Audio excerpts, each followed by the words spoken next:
Satuan Reserse Narkoba Polres Merauke menangkap seorang pemuda yang kedapatan membawa ribuan butir obat keras jenis tramadol. Obat tersebut disimpan di saku pakaian dan jok sepeda motor.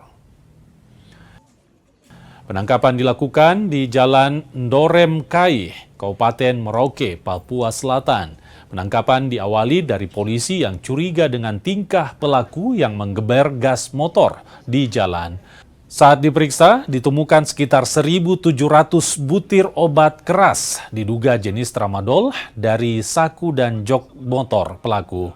Petugas juga mengamankan barang bukti, strip plastik berisi obat, tas, dan satu sepeda motor.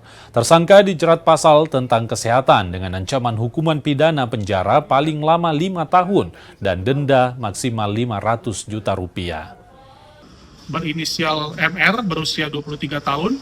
Saat itu yang bersangkutan mengendarai sepeda motor dan melakukan gas-gas sepeda motor begitu ya.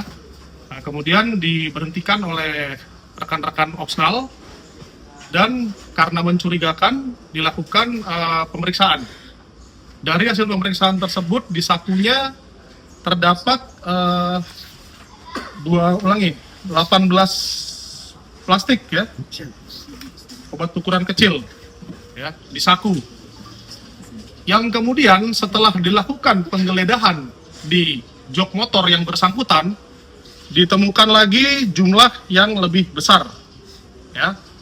Jadi total yang disita oleh rekan-rekan penyidik Satres Narkoba sebanyak 1.721 butir obat-obatan yang diduga jenis tramadol.